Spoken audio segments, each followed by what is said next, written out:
feedback, and then what I'll do for theory is I'll just use this sign. That's omega, but sometimes it refers to theory, and then troubleshooting.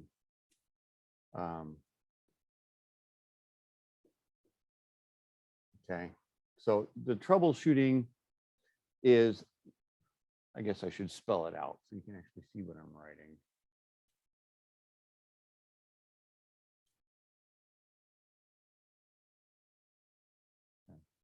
Now, hopefully you can see that. Let me zoom in on it a little bit so you can see what I just wrote. What we're talking about here is feedback and theory and troubleshooting. Now, let's start with the real world problem here, troubleshooting. At one time, I was a technical trainer for a company called Tab Products. And what I did was I trained technicians on equipment. And this equipment was fairly high end, you know, it was really expensive. It was worm drives. It was basically a jukebox for these high end optical worm drives that were both 5 1/4 and 12-inch platters. And we had to learn how to program at a very low level the serial to be able to make the robot move, and then the SCSI bus to be able to make the drives open, read, initialize, and then we had to set up all the drivers. So think of this as the troubleshooting that I was trying to teach was basically assembly language with a very refined, a very small box of assembly language. So you didn't need that many commands, and it was mostly about loops and setting up conditions. So pretty straightforward stuff.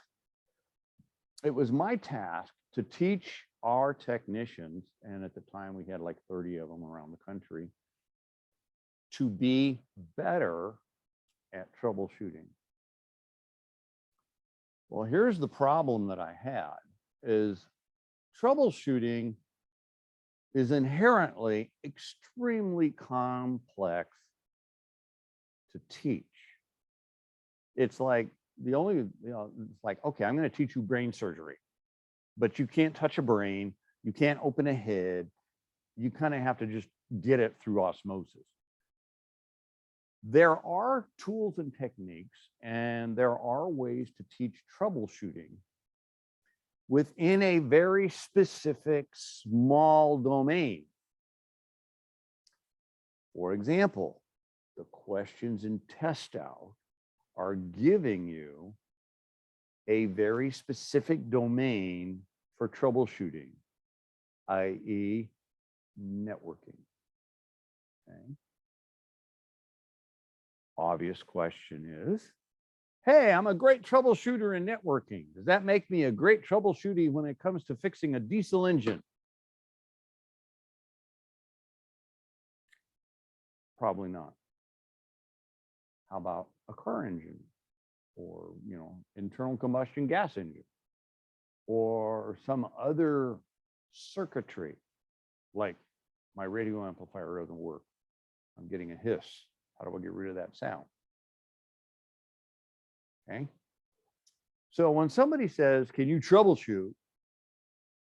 You always have to qualify it by saying, within this domain, I have expertise in troubleshooting.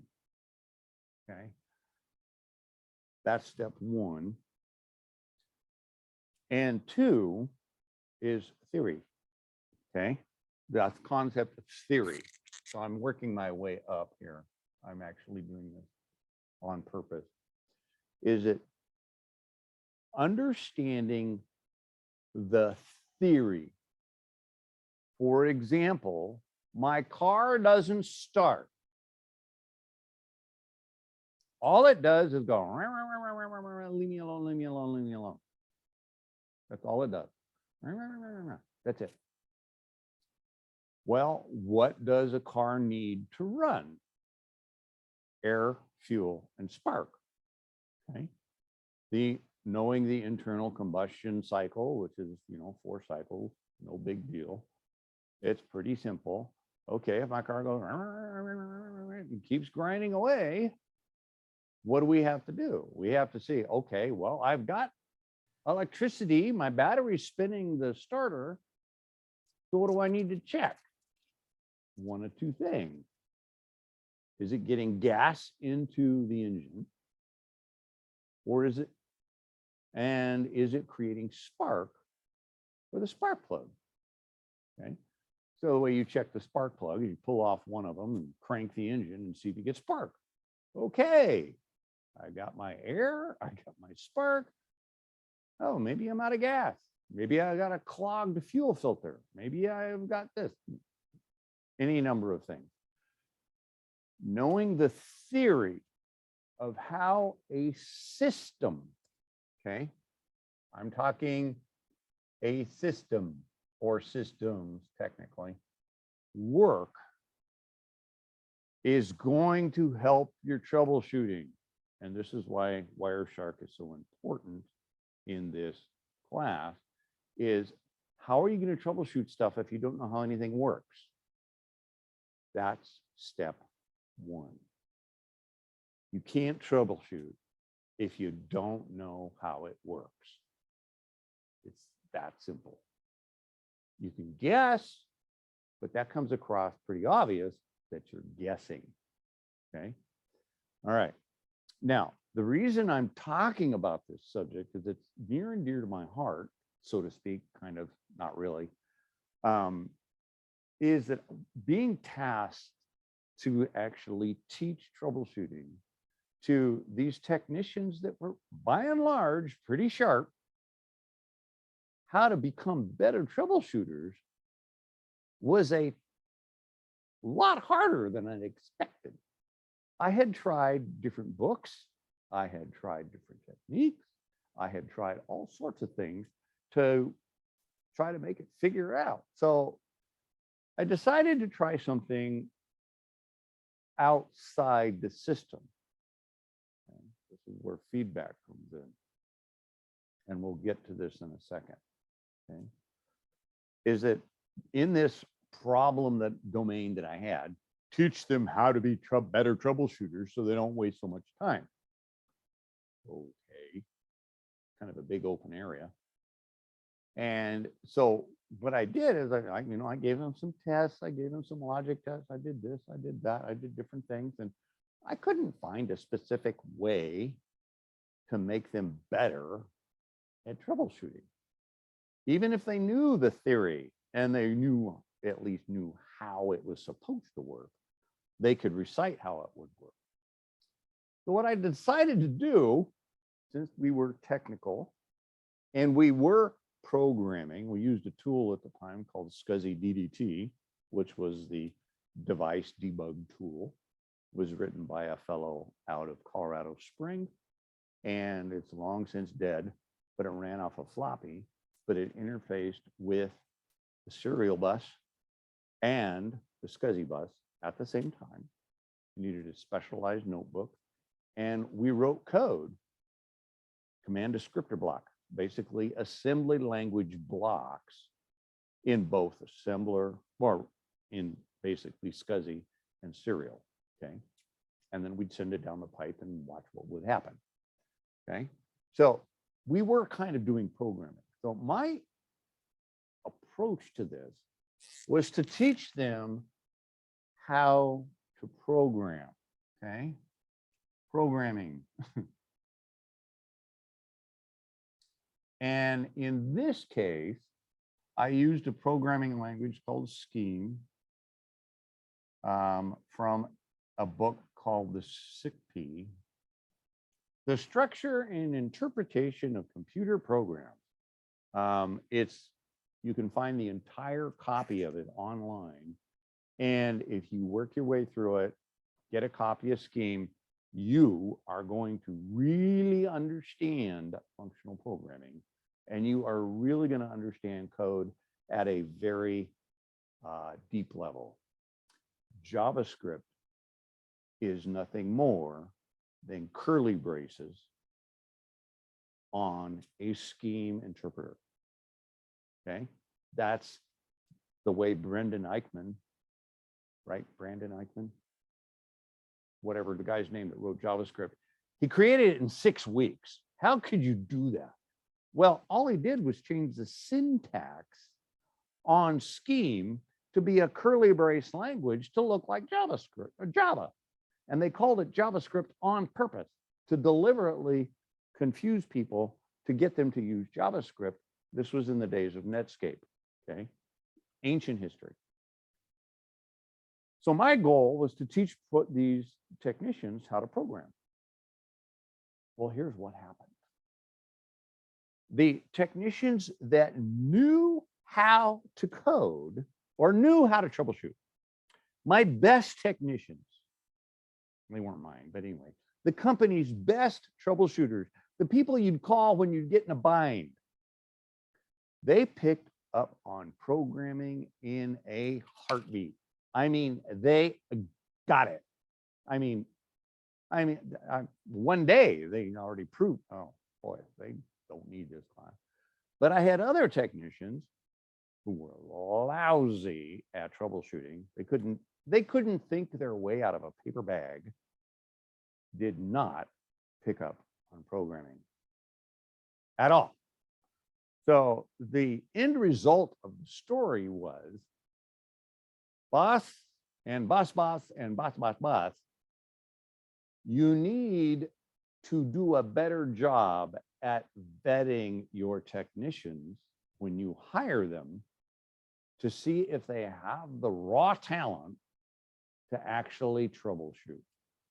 And then I did find a couple of tests you could give people to find out if they actually had a logical, the test of everyday reasoning, okay? And I come to use that later in life when I have collected data for a PhD. We never got there.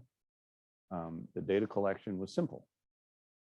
Programming makes you smarter in everyday reasoning. I got the data to prove it. Everyday reasoning is, okay, I've got this crazy pizza order for 21 people. And here's the limitations for what I have. What's the easy way to do that? You put it in a matrix, put it in a spreadsheet. Here's the person, here's the toppings, blah, blah, blah, blah, blah, blah, blah. Learning how to code makes that kind of thinking, it just makes your everyday thinking better, okay? Which I found surprising, but you talk to everybody that's done significant coding in their life. Does programming help you with your everyday thinking process? And every programmer who can code a little bit, you know, at least code their way out of a paper bag, is going to say, yes, it helps problem solving, okay? All right, and that's what we call, you know, computer science. What's the biggest thing that you take to a company? The ability to solve problems. You define the box, you figure out what's wrong in the box, and you cut the box in half. You work on one half. Is a problem there? No. Go to the other half. Is a problem there? Yes. Okay, divide that in half. Which half is it? And so on and so on and so on. So you find it, okay? So what I discovered is troubleshooting is exceptionally hard to teach. It's easier to teach troubleshooting if you have a really good foundation of the theory of the system you're trying to troubleshoot. And in this case, this class, networking, okay? So let me zoom out a little bit. I'm going to do a couple, make some messy scribbles here. And I'll put it over here. So let's say, this is our problem domain here. We're going to call it networking, okay?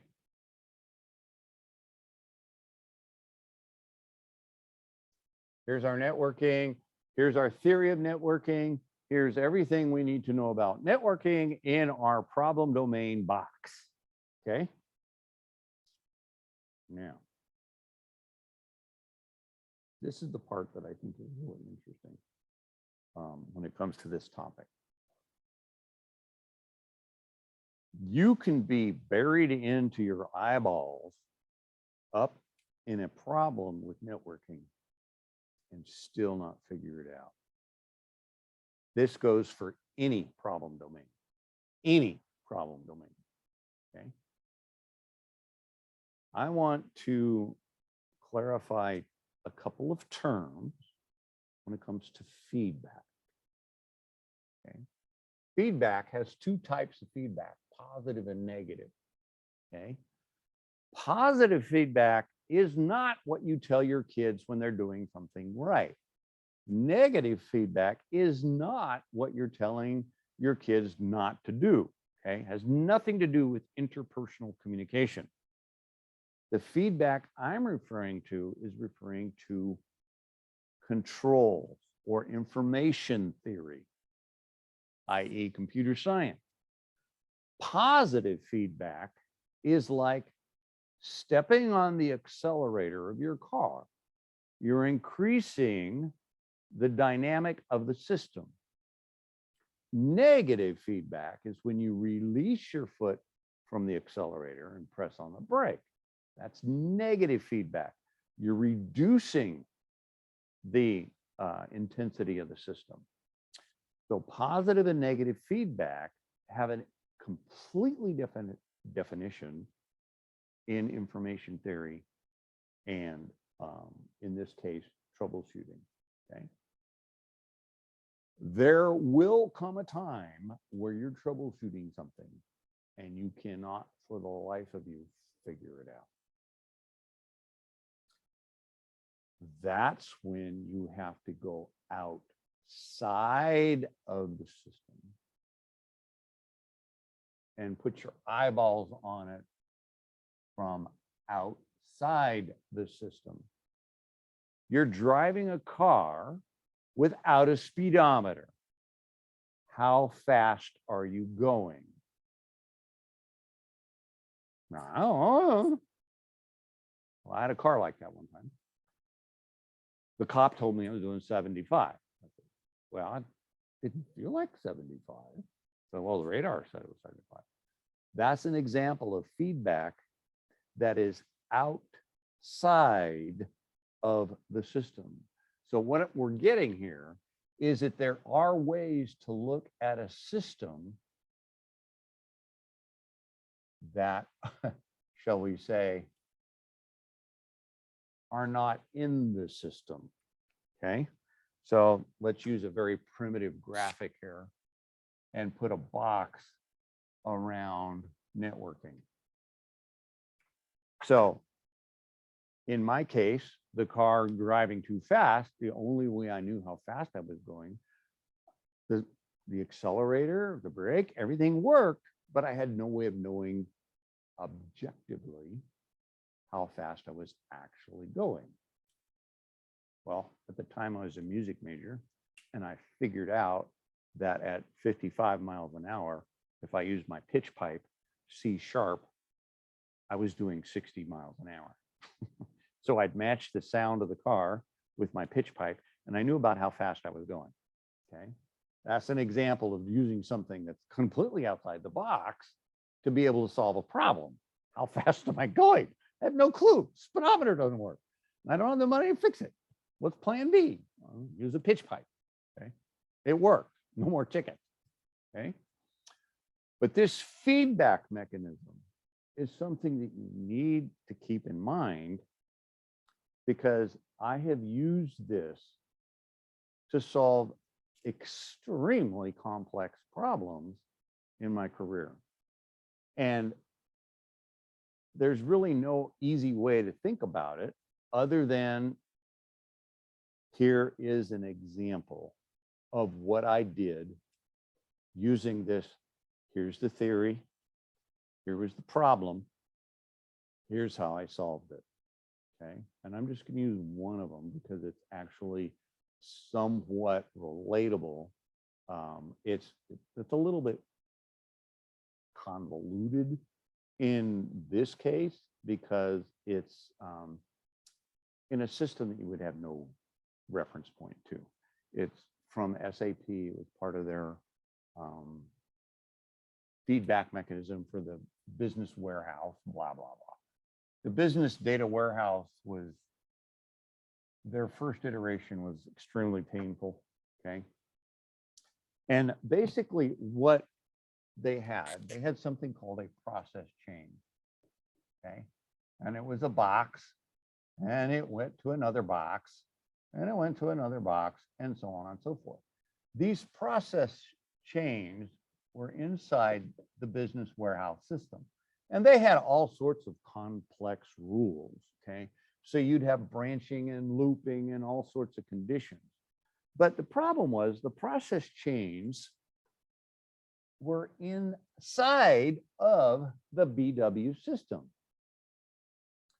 So inside the BW system, there was no way to know if something failed, okay? So these process chains were basically extracting data, formatting it, and putting it into the data warehouse, ETL, all in an automated way, using a programming language called ABAP. Well, these process chains they gave to me, saying fix them. And I said, you can't fix this. There's no error mechanism. There's no logging. That would say, okay, the process chain would just stop.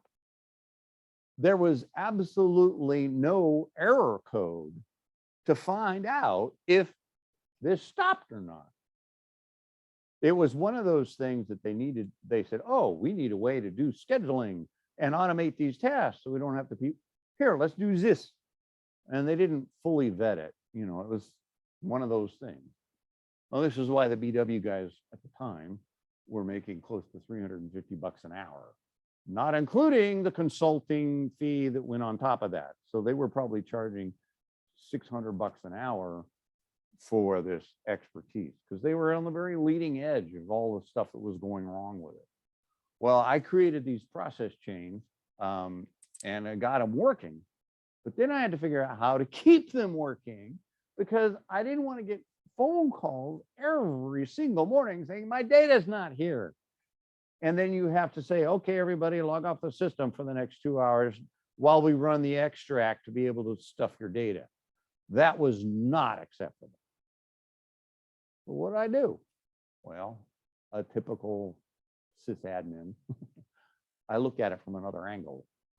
And what I ended up doing was using Perl, and I created something called a trigger, okay, and tag files. All right, triggers and tag files, that's all I did. What I did in Perl was fairly simple. So what I did is at the end of the process chain, I wrote a little ABAP script that took a date and time stamp and threw it to a disk file outside of the BW system. It was into the operating system now, which was AIX, okay? And I would do this at the end of every process chain. So I'd have these little tag files go out and they'd put in the date and time, blah, blah, blah. And then I had a Perl daemon that would look at these things and look for a time range, because some of these processes, based on what quarter you were in, what part of the fiscal year, it would take anywhere from 20 minutes to 2.5 hours. So what I had to do is create kind of a flexible system that based on calendar date, where was my, how much time do I need to allow between process chain, process 1, process 2, process 3, okay? So that's how I solved the problem. It worked. And it kept working until they actually migrated off business warehouse and got into something that was actually more accurate as a true data warehouse. This was a reporting system that was not that good, okay? It had too many, it was too brittle. And they basically flushed it and then recreated everything like they should have in the first place, created a true data warehouse with an object data store and so on and so forth. But this process that I set up, I trained a couple of people on what I did, and they said, well, I don't know Perl. And the other argument was, well, I don't know ABAP. I said, well, you got to know a little bit of both. But because the way the company was structured, it was like taboo to go learn somebody else's job set. I said, well, I never believed that. I'm going to go learn anything I can learn to make my life easier. So that's what I always believed in. So this process, why did this work?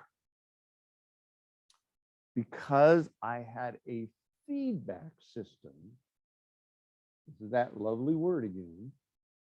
This feedback that was outside of the business warehouse.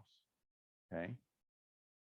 So in troubleshooting at a very complex level, sometimes you have to get outside the system at a much higher level to troubleshoot it. And sometimes you actually have to go down deeper into the system and decide, oh, this is a video device driver problem. And here's a true story from there. This is not my work. This was a friend of mine who worked at TID at the time. And what was interesting is that they were all on Oracle. Yay, Oracle, right? And they were on Windows NT. Oh, yay, Windows NT. Now, I'm going back a few years on this stuff, but the problems that we solve then keep cropping up today, because you get all these, everybody comes in and says, oh, let's try this new shiny thing. And you can see on the horizon, I know what they're going to run into. Same thing we did 20 years ago. And sure enough, they run into the same thing. Like, where were you when we were doing this?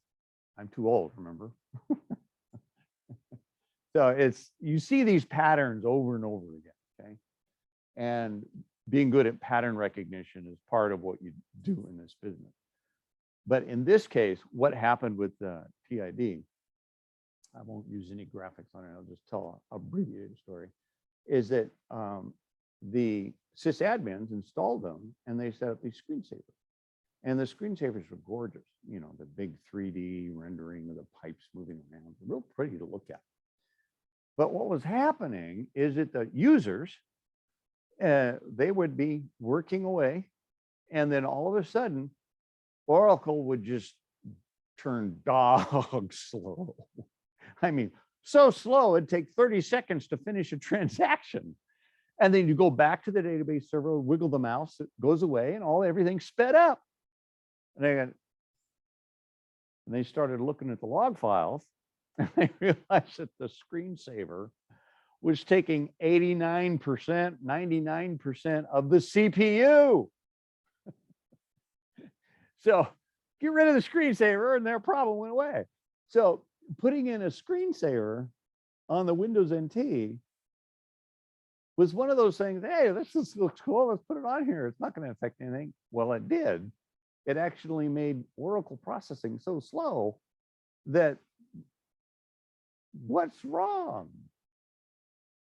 How do you find a problem like that? Literally, how do you find a problem like that? Look at the logs. Look at the log files. Look at the time. Because after 15 minutes, you would see the screensaver start and you see the CPU go up. And then somebody wiggle a mouse, CPU go down. Response time on Oracle goes up. And then the machine sits 15 minutes or so. Screensaver goes up, turns on, CPU goes up, and everybody slows down. Transactions take longer. So wiggle the mouse, goes back down. So learn where your log files are. That will tell you immense amount of information about what is and isn't working correctly in your system. And if somebody gives you a new system to work on, ask for the log files, what normal looks like before you touch anything, okay? And then look at your log files and see how they trend, okay? Because logging has gotten very sophisticated. They've got graphs now, and there's this company that actually sells the bunch of tools that plug into your whole enterprise. You can put graphs and logging around just about anything now. And what is nice about today's world is this is actually kind of a good thing in the cloud arena. Is that, let's say I have here's my AWS system, okay, and I'm running database, web server, load balancers, so on and so forth, so on and so forth. These companies come in and actually build logging that goes around the entire system. So it's an external feedback loop, okay? And this is huge because now you have something that is outside of AWS. You can run logging and you can find out what happened. Hey, this process died.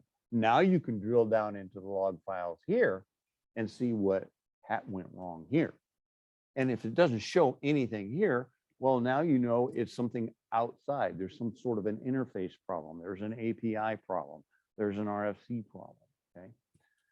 That is cool about the cloud environment, is that it allows you to look at things from outside your environment. And that helped, very, very helpful in troubleshooting. But you got to know where the logs are. Every system is different. And it takes time to learn where these logs are and what it all means. Now, what I'm going to do is we're going to do a couple of things now. I'm going to go over to screen share here. And I'm going to share screen 2. Move a few things around. Share your screen 2. You see my VMware, which is about ready to die. I've got 39 days left, 39 days. I'm going to have to convert all my virtual machines to OVF, which is the open virtual framework, I think, or file, so I can put it into VirtualBox and save all my virtual machines, because I don't want to have to recraft them if I don't have to. Okay, so here is a machine, no big deal. And SUDOD message. These are, dmessage is the log file that runs on your machine.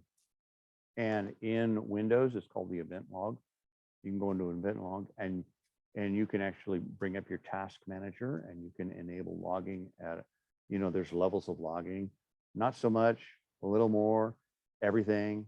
When you're troubleshooting a weird problem, you probably want to turn it on to everything. It can use, it can be a lot of headache to pull through, dig through some of that stuff. But otherwise, you'll get a very flat forehead, just banging your head against the wall, because you're not getting anything accomplished. You're just trying things and shooting and boom, bang. Oh, lucky, it worked. Now, tell me why. I don't know, I just clicked here and it worked. Well, that's does not pay long-term dividends, okay?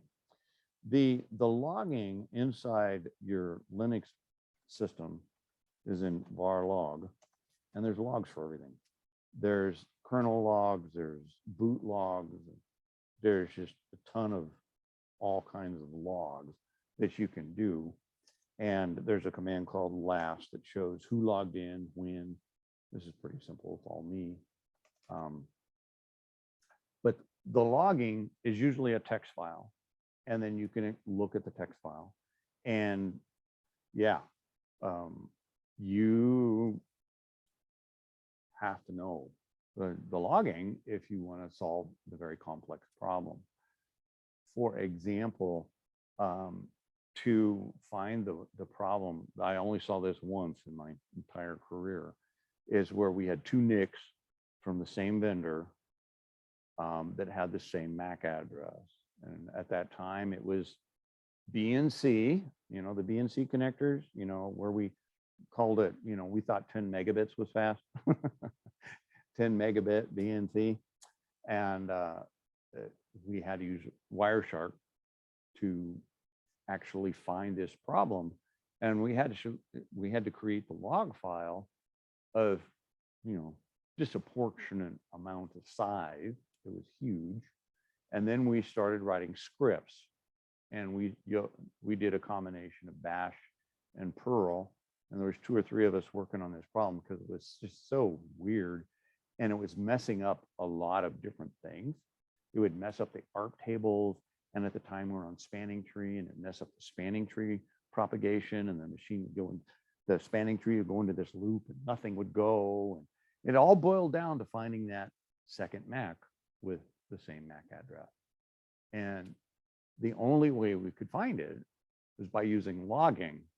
And we'd set up Wireshark to capture all the traffic, capture.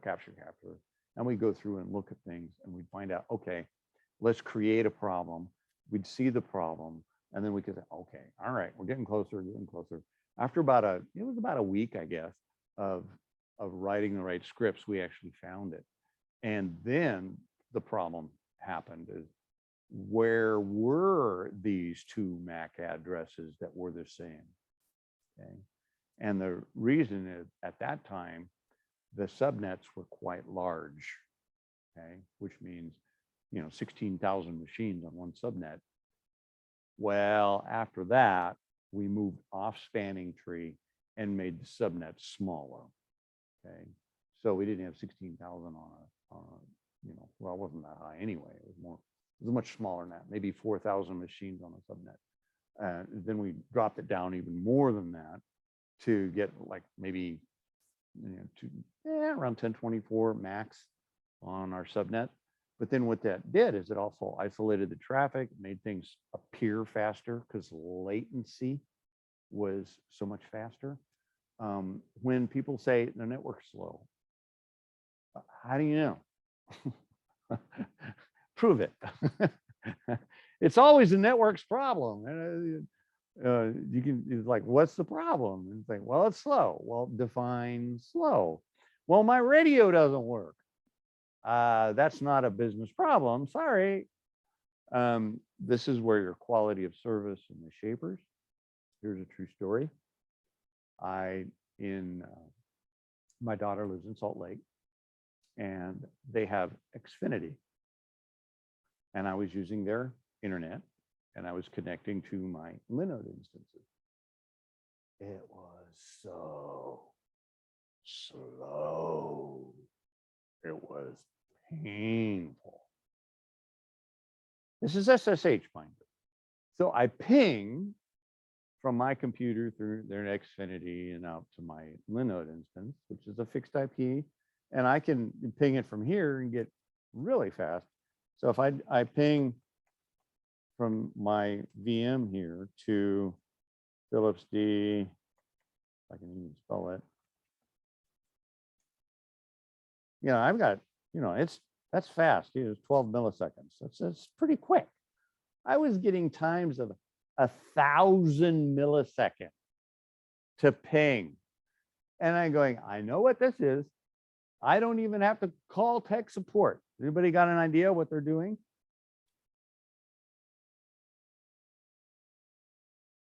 This is a great question that you may very well get in test out. Any clues? Any hints? Past stories. Remember what we did to get rid of radio traffic? We used QoS, used Shaper, dropped it very, very low.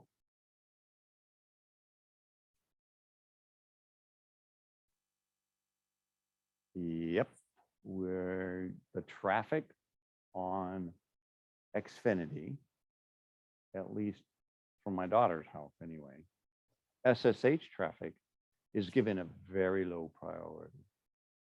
So it's virtually painful to use SSH. Why would you want to do that? What do the bad guys spend most of their time running around in? SSH. So if you reduce SSH traffic, okay, and you make it very low priority, the bad guys aren't going to roam around on your network, okay, because it's too painful. They'll just go to someplace else, like CenturyLink, which my other daughter has, and I don't have any problem with latency, okay? So I found that really interesting that Xfinity, Comcast, would shape traffic for SSH for a standard home user. Now, let me ask you this question.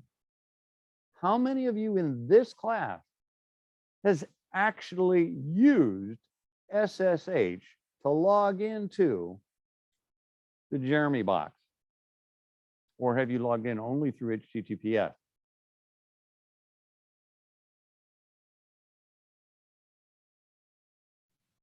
I've only done HTTPS. Yeah, that's what I figured. So you wouldn't even notice this problem.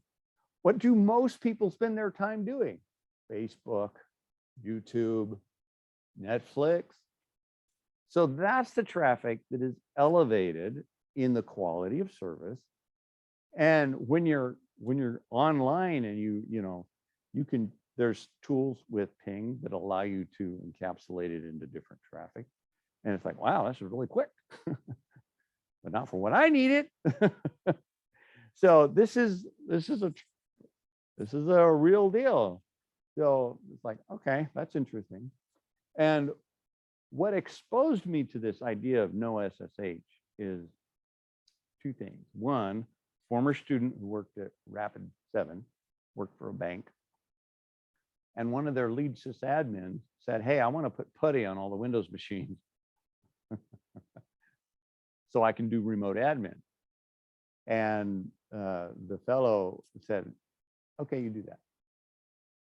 And what he did is that because putty's running on Windows, it doesn't take much to start an SSH FTP daemon and start snarfing all the data off all those machines. And in the conference call that they were having, within 10 minutes, he had snarfed enough data to actually get this guy in some serious trouble with his management team. Why would you want to do this to make the bad guys get all our data? And it's because he didn't know, okay? And the other company I know of is MID here. I mentioned this in my Unix class. Maybe it was in this class, but there is no SSH allowed on their network at all, anywhere. So when you have to admin an HPUX box, which they run over there, you have to be on the box. You actually have to sit in front of the terminal or use a specialized tool that encapsulates traffic in a specialized way to be able to talk to that Unix box. They do not have SSH running anywhere. The network we have on campus is pretty wide open, but they do add some security profiles based on user.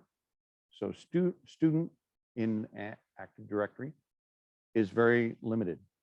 For example, if you log in with your student ID or log in with student for Wi-Fi on our wireless up here, you cannot get to a physical machine in the classroom or vice versa. So if I've got my notebook connected to wireless, I cannot connect my notebook to the machine I'm sitting next to, even though the machine, they're connected to each other. However, if you're an instructor, at least I should say, my profile allows me to log into the wireless network, and it allows me to connect from my notebook into the local machine in the classroom. This is part of my job. Okay. So that's all set up through Active Directory.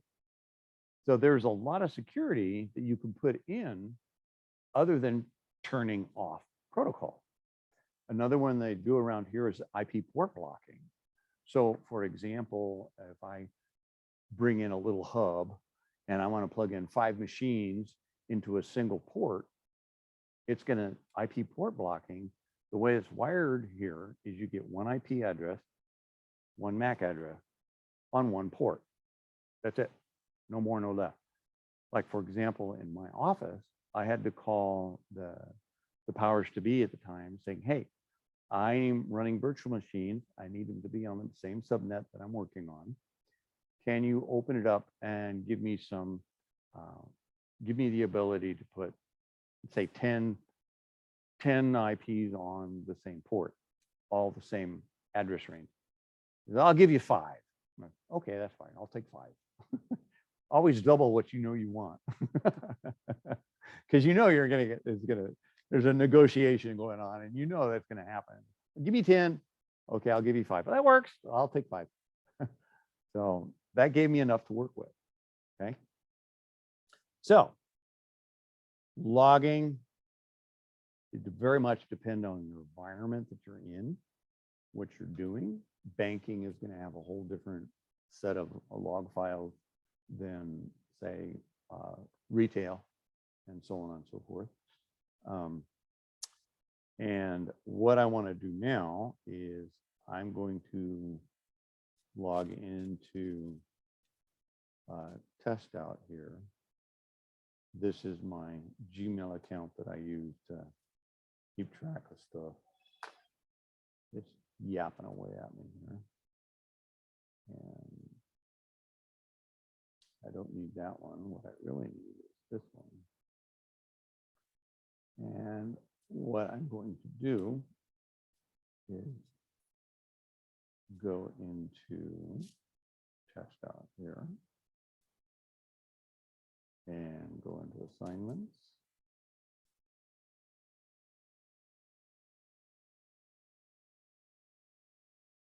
Now I'm just going to scroll down and just use this one. And since this is my account, all right, we're not going to go through all 146 questions, obviously. But what I want you to do is to keep in mind what we've just talked about. When you answer troubleshooting within test out, what domain are they expecting you to know? Networking, right? That makes sense. So the only thing when we talk about answering the question within, oops, that one's dead. These pens have not been seeing a lot of use. It's going to die off at an early age here. Networking. So all our questions regarding test out, I know this is a little hard to see because the screen is real tiny right now, is within the domain of networking. There may be 1 or 2 questions that are coming in from the outside, okay? But for the most part, they are going to be all networking questions. Okay? All right, I'll click start here. And I really don't care what our answers are. We're going to walk through a couple of these and I'm going to ask you, okay? All right. Which of the following uses access control list to filter packets as a form of security?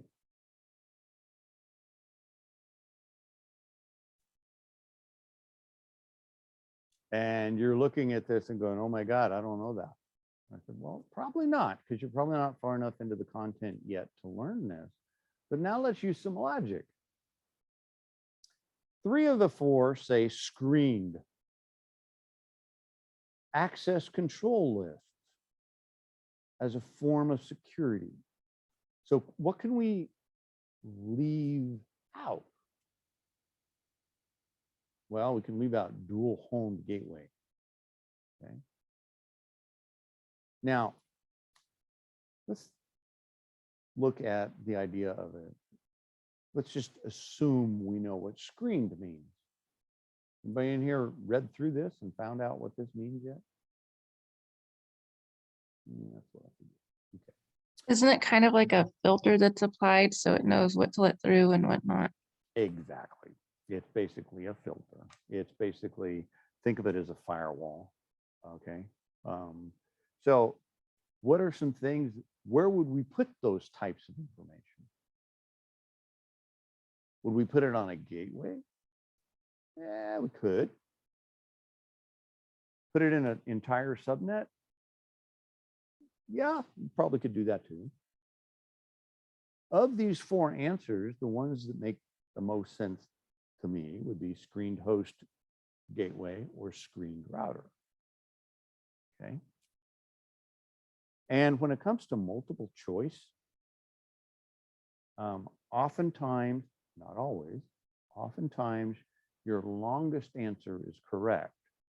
So I'm going to assume that and say, I'm just guessing right now. I'm just having fun with this.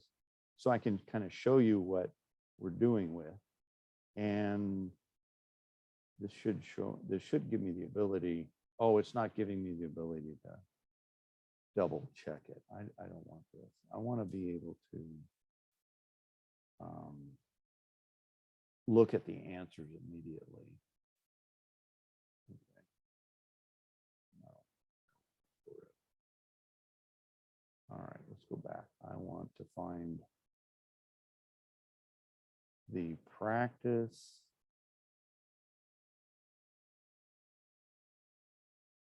Oh, that's not what I want. We'll start over again. Assignments. Let's do troubleshooting again. I want the one that allows me to try it and then immediately grade it. Okay, so we can get some instantaneous feedback on play with it.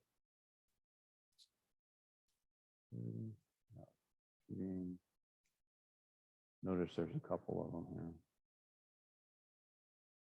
And then the difference is Network Pro.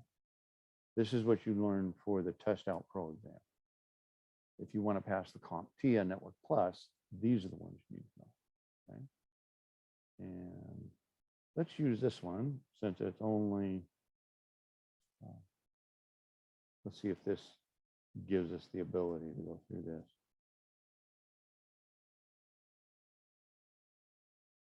Yeah, this is a check answer. Okay. All right. You're a network technician for a small corporate network. The network is connected to the internet and uses DHCP for address assignment. Employees in Office 1 and Executive Office are reporting problems with their network connection. In this lab, your task is to explore, diagnose, and fix reported TCP/IP configuration problem. Again, we are inside of the networking domain. Okay, so you'll use the following command. This immediately tells me we are on a Windows machine because notice how tracert is spelled. Okay, all right, Windows 10, Windows Server, DHCP server module. Okay, and they're giving you the instructions. Okay, of where this goes. Now, let me give you some clues on taking a test like this. You're going to be taking this question in a noisy environment in who knows where, Sacramento. If you're doing the Network Plus, I should say, CompTIA Network Plus, you're going to Sacramento, Fresno. I think there's a place in series. Wear earplugs, chew gum, and read to yourself. Okay, from Office 1, check to see if fixing the DHCP scope resolved the issue. From the top left, select lower 1. Read it to yourself in a slightly audible voice, because you'll find that if you just read it in your head, you're going to skip words and you're going to skip a few pronouns, and those individual pronouns and adjectives are going to change the question in your mind, and you're going to answer incorrectly because brought the data into your head faultly with an error. Okay.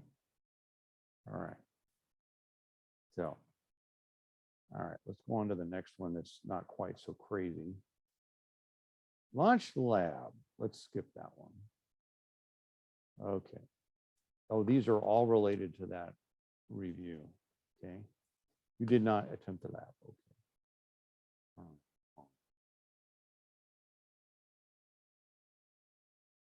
Oh, well, I'll just use a few that I was playing with. You've got a machine and you've got several machines in a room.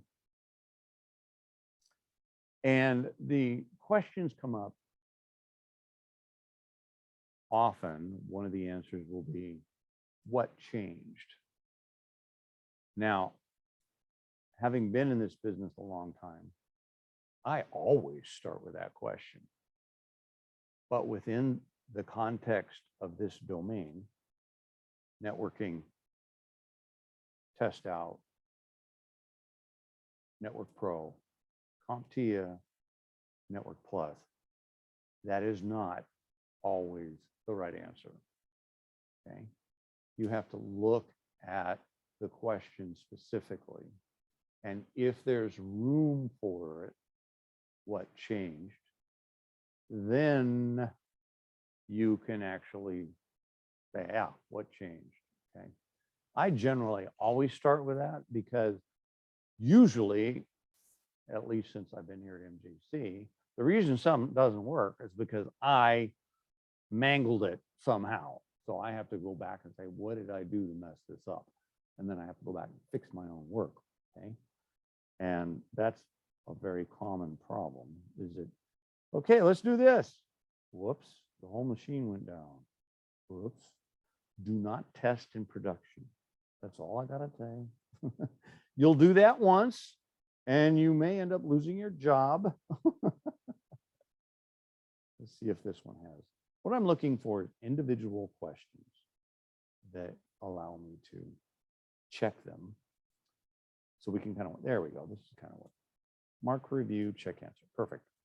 You're using Linux and need to perform a reverse lookup of the IP address 10.003. Which command would you use to accomplish this?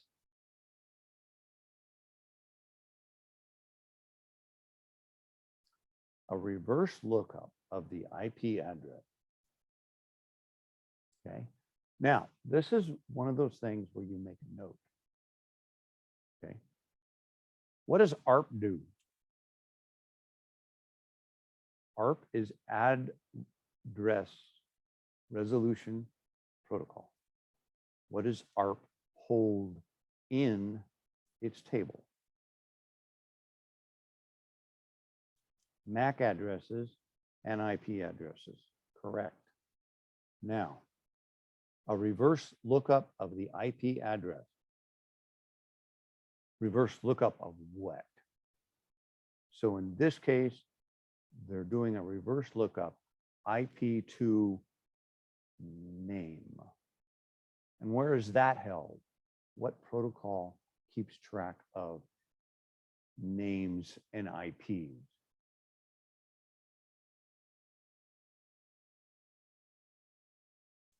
Some of you are going, oh my God, there's so much I don't know.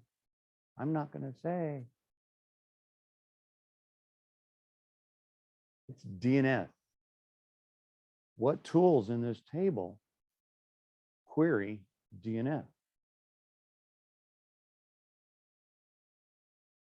We have two, NSLOOKUP and DIG. NBStat stands for Net Biostatus. That's a Windows command, which immediately says, okay, I'm on a Linux box. There is no NBStat command on Linux. Throw that one out. ARP is MAC addresses and IP. Throw that one out.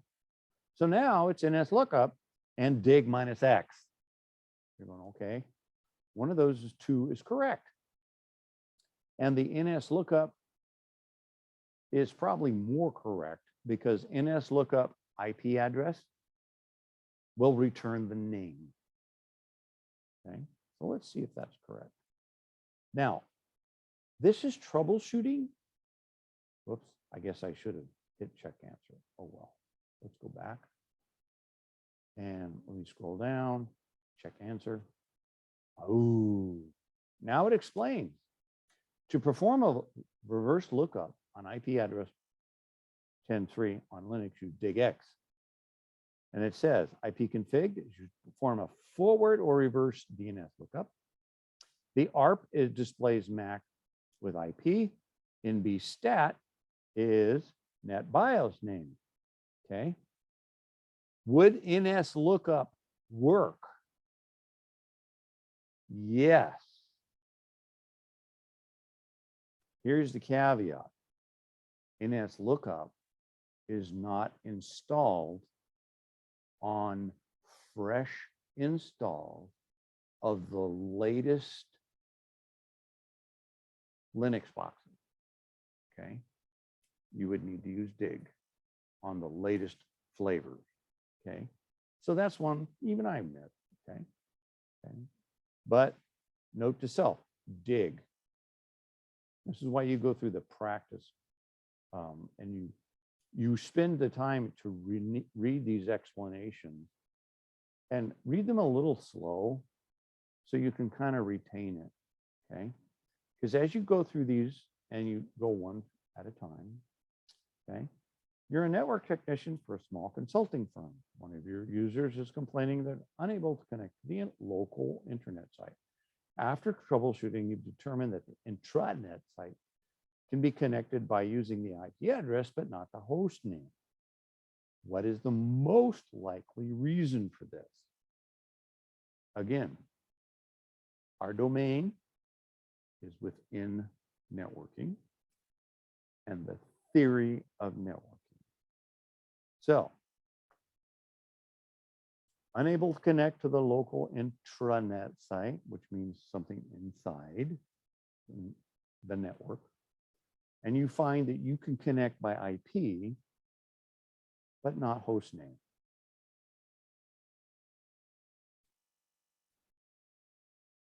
So, since, yeah, I vote DNS. Yeah, it's definitely DNS. Okay. The other, let's talk about how these work. The default gateway is in Linux, you have to use netstat -rn. Whoops. Use. Notice it says it's not installed. Well, that means I have to use IP route, the IP2 commands. This is giving me basically the same information, but in a slightly different format. Okay. So the IP tools, IP route, IP link, IP address, those you need to know because even Microsoft is starting to move their stuff to this IP route version 2 because it supports both IP4 and IP version 6. So you can use the same suite of tools against IP4 and IP6 command or addresses. Okay. So my default is through this card. Default gateways seem to go between card and IP address. Well, that's not it. Subnet mask. Well, that's probably not it either because that goes with the default gateway. Now, what's in DHCP? The Dynamic Host Control Protocol. A MAC address and an IP address. You can configure DHCP to issue a host name if you so desire. I have not seen that very often. I've seen it in only in the context of printers where you issue a name like printer 2 to the same MAC address. So it's always got the same IP address. It's a reserved lease, shall we say, in the DHCP configuration. So that's probably not it, okay? So somebody else voted DNS. That's kind of what I'm gonna vote too. So I'm gonna hit incorrect DNS settings and let's check the answer. Ta-da, we got it right. Most likely cause of DNS is you cannot connect to the local internal net. That's what intra means. Using IP, but not the host name. This points to a DNS issue. Okay. All right. So this is kind of how you work through this stuff. Do not game this. If you game it, you're not going to learn anything. Slow down and read it. Okay. Which TCP utility gives you this output? Now, the question is, what am I looking at? Is this Linux or Windows? Okay.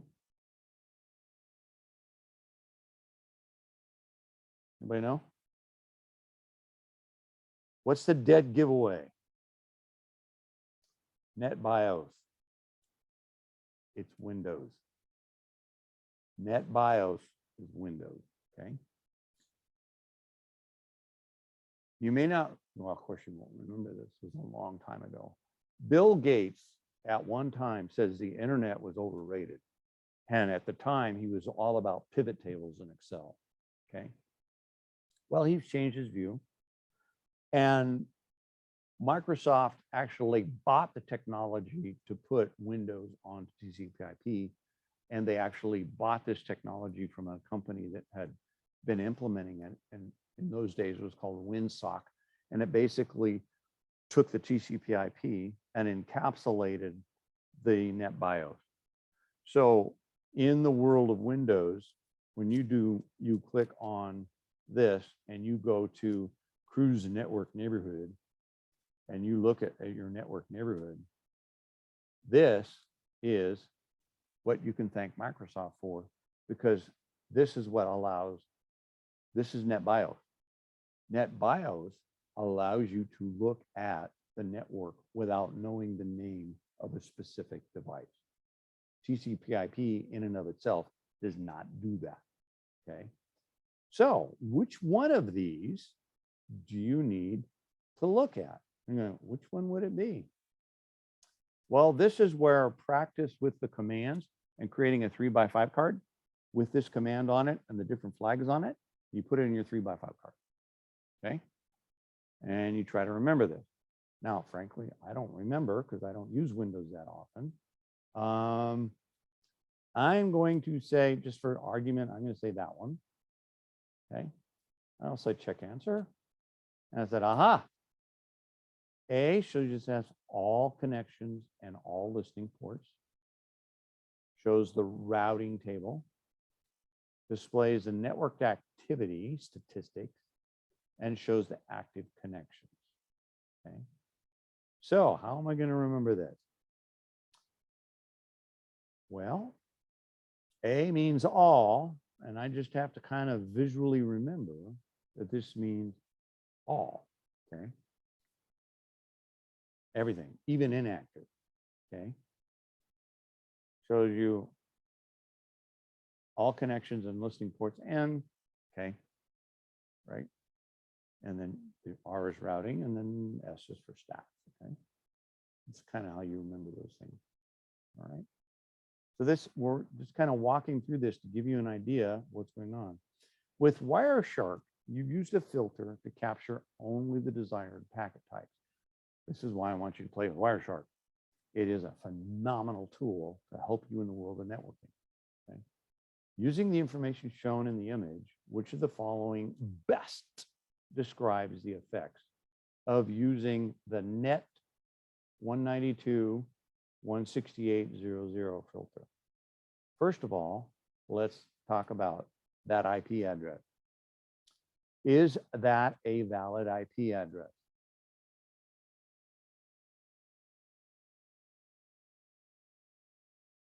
No.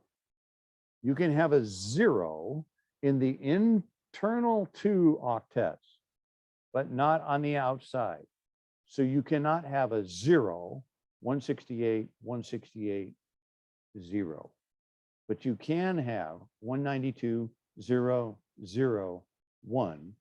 So what is this implying? It is implying a subnet of unknown size that starts with 198.168.0.1 all the way up to maybe 168.255.254. Just like 0 cannot be the outside octets, 255 cannot be the outside octets of a valid IP address. Okay. So they're asking us to look at a network of 168.0.0. And what are we trying to find out here? Only packets with either source or destination on the network are captured. Let's see what we see here. Source, destination. Look at the info, the time. Only packets with destination. Wait a minute. A destination address. What's the destination address here? Do you see 168.0.0 as a destination? No, not that one. A source address. Nope, not that one either. Only packets with a source address are captured. 192.68.0 network are captured. Okay, let's check the answer. Ta-da! Now, notice if I go back one and answer this question incorrectly on purpose. Oh, it won't let me. Okay, well, never mind. Is it, you can see the rationale, okay? And since there's no harm, no foul in doing this, I can start this test over. Okay. Examine the following output. 86, 43, 44. It's okay. Which utilities produce this? We just did it today. I was giving a demo of how long it takes to do things. This one you should know right off. Ping. It's ping. Okay. So let's click on ping. What's ping do? Ping tells you how long it takes to get a packet from point A to point B. This is the latency. And somebody says, oh, my bandwidth is so fast. I don't care about bandwidth. What's your latency? If your latency is long and you have really fast bandwidth, the user doesn't care. It's slow to them. Okay. Ping. Okay. Check the answer. And oh, good. They do explain it a little more detailed on here. Ping, trace route, and it's lookup. Okay. And I'm going to do one more, and then we'll stop. And I'll turn off. You manage a network that has 100 base T Ethernet. What do we call that? Gigabyte, right? You find one device that communicates to the network only at 1 megabit. I was just thinking about this problem today. Which tool should you use to test the drop cable connected to your network? Ooh. This is going to be definitely unique to the test out technology. But let's see if we can figure it out. A multimeter, volts, ohms, resistance. You got a fancy one, capacitance. How's that going to tell me how fast it's going? Probably not that one. A toner probe, that's a fox and a hound. What that does is you put a signal like on the port, and you take your, that's the hound, and then you put the fox, which is the little probe that you follow along the cable, and you hear the little speaker go beep, beep, beep, beep, beep until it goes away. And now you know where your cable is in the ceiling, or is not. Okay, not that one. A certifier. What on earth is a certifier? And if you pick that because you've never heard it before, you're probably wrong. Okay. Cable testers, the one I would use. Whether or not it's right for the test out, I don't know, but cable testers will Also, depending on the quality of your cable tester, will tell you how fast your cable is rated for. Okay. Certifier, a cable certifier. All right. So this is a tool that is separate and distinct from a cable tester that is used in the context of the Network Pro network that I have personally never used one. Okay. I've only used cable tester. A certifier. I wonder how much one of those things would cost. I know the certifiers for fiber are ridiculous. They cost a tremendous amount of money, which is why we don't have them here. They're probably not cheap. Okay. So it's telling you, cable tester is basically verifying. I do know you can get a cable tester that tells you how fast it's going. And here's PG&E was telling me about this, not PG&E, but one of the guys that works for AT&T was telling me that they have a cable tester that certifies the speeds, and it's a few hundreds of dollars. Yeah, to the early tens of hundreds of dollars. Yeah, right. Just what we have at the JC, right? No money there. Okay. Thank you. That was Alex, right? Thanks. Yeah. Thank you, Alex.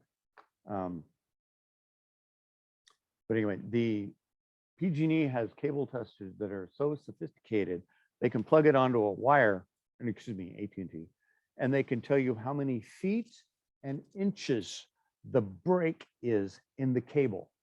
So you can actually find exactly where the cable is broken in an overhead cable that goes between houses and subdivisions. Another interesting thing PG&E can do is that they can measure line loss. Now, I don't know if you're familiar with electronics at much of a level, but there's a thing called an inductor. Think of a coil with a bunch of wires in it, just a ton of wires that opens up, and you put it around a cable and you close it. What happens is that inductor will pick up stray signal from your overhead line and run it down a wire, so you can run, depending on how many wires are in there, you can actually run a small voltage, just say 9 volts AC, or maybe 12 volts AC, because the inductor only works on AC because what it's doing is it's actually watching the change in the AC, and then it captures it in a magnetic type of arena, and that gets turned into a voltage and it drops down. There were people in the backwoods of the Sierras that would put these inductors around the overhead lines way out in the boondoggies where they thought nobody would find them, and they were running electricity for all kinds of things. But PG&E could see where the drop was, and they went out there and told them, "You're stealing, we're going to bill you." So they moved because they were basically living off grid and they didn't want to be billed by anybody. Okay. So interesting things. Okay. On that note, I'm going to stop. We've got a few minutes. So I wanted to touch on troubleshooting because it's such a big topic that what you're learning inside Test Out Pro is just a very small bucket of what troubleshooting is. So when somebody says, "Can you troubleshoot?" Within the problem domain in which I'm trained, which is networking, yes, I can troubleshoot. So you want to, like most things, keep it, when somebody asks you a big question, try to keep it centered on the job description that you're working on. Like, what makes you mad? What makes me mad at work is the following. Okay? You don't want to talk about what makes you mad at home with your wife. That's none of his business or her business. Okay. Okay. And then we're talking about, you need to know the speeds, which one's fast, which one's slow. Okay. Which channel you need. So those are types of things for questions. So you're asking, okay, how do I get a grade in this class? Grades are simple. Grades are based on completion of points. And what I do is I do a download of the spreadsheet, and I see what total points are. And then I just run a ratio against what total points you've accomplished. Okay. So I'm assuming you're here because you want to get the certification, and or at least study up for the certification, because the grade in this class will not mean anything to anybody unless you pass the certification. Okay. So you have 18 months to work on this certification, and I highly recommend it. Don't waste your money. And since you probably got it for free with COVID bucks, like, use it. You know, pass the test, pass the Network Pro. That's step one. Remember, Network Pro is a little harder than the CompTIA Network Plus. If you pass Network Pro with 85% or greater, you're more than likely going to pass the CompTIA. And then if you pass both, then you have 2 certifications for the price of 1. Okay. Well, you still have to pay for CompTIAs. Okay. All right. On that note, hopefully you learned something today. And then once this is done, I will, okay, I need to hit stop share. Click. And all righty. And I will go ahead and close off the recording.